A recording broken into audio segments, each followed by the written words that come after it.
The Drug Enforcement Administration, or the DEA, plays an essential role in the fight against fentanyl. So when agents seize drugs, the evidence gets sent to a DEA lab for testing. Sally Hernandez takes a closer look at what goes on in the lab and the impact illicit fentanyl has on the streets. We are in our main drug vault that houses a little over 50,000 pieces of evidence. A rare look inside the DEA's drug vault in Dallas. The lab's assistant director, Jamie Vasquez, walks us through the evidence. All drugs seized by federal agencies from 5 states and sent here to be tested. Our vault processes it and stores it until it's time for our forensic chemists to analyze it. And our forensic chemists determine the content of the evidence as well as sometimes the purity of it. What kind of drugs do you get that move through this lab? The number one drug that we see is methamphetamine, followed by cocaine, fentanyl, and then heroin. Has fentanyl always been in the top 3? It has changed drastically over the last 5 years. We've gone from submissions of 3% fentanyl to now close to 20% of what we see contains some sort of fentanyl. In this case, it's powder fentanyl. This kilogram can be divided up and made into pills. If you're thinking anywhere, if you're talking 2 milligrams per pill, we're talking about upwards of 500,000 pills. But 80% of the time, the lab sees fentanyl pressed into pills. This is about a little over 12,000 pills. In a minute, you'll see how quickly analysts can test for fentanyl. But before the drugs end up here, the key number is 70%. You have to know that 70% of these pills right now could kill. It could be an overdose. It starts here at the border. The DEA is the first line of defense. It's all about money. It's about the dollar bill. It's about greed. And that's who we're going after. Special Agent Daniel Como from the Houston Division tells us drug cartels are mass producing synthetic fentanyl with deadly precision. Let's look at this.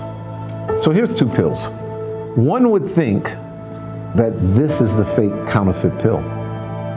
But the reality of it is, this is the one made by a drug cartel. So you might have even someone as young as a middle schooler saying, well, I heard about the Xanax, so let me take the Xanax one time just to get a high effect. And they take one of these fake pills and they end up dead. 70% of these pills contain a lethal dose. You would think that it's not a good business model for these drug cartels to be killing off their clients. You know, that's the biggest question to ask. And the only answer that I can come with, every time someone dies, there's someone else willing to experiment again. And unfortunately, as long as that continues to be the trend, the drug cartels will stay in business. Last year's lab results show the DEA seized 521,000 fentanyl tablets. Look, we're aggressively targeting them, and we're doing it in so many different ways now. We're going on websites, we're going on social media, we're going on all of these apps.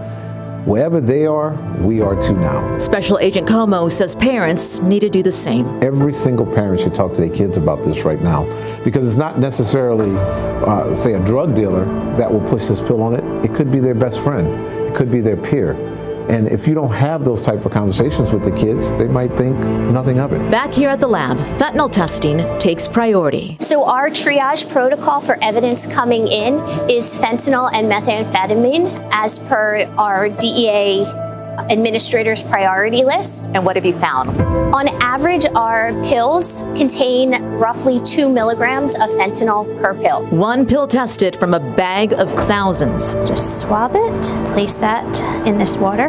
Water goes on the test strip, and in just a matter of very little time, shows the results in less than a minute. As you can see from this line on this test strip, we have a positive for fentanyl. So assuming that each tablet contains 2 milligrams, we have enough doses to potentially cause overdoses for over 12,000 people. So all throughout our newscast here on CBS 17, we're putting the spotlight on the fentanyl crisis, digging deeper into the real-life impacts and possible solutions. And tonight at 6, how one family is turning their heartbreaking loss into advocacy work here in North Carolina and nationally. Plus, don't miss our special presentation, Saving a Generation, the Fentanyl Crisis, tonight at 9 on CBS 17. From law enforcement to education and harm reduction, we dig deeper into the efforts to save lives.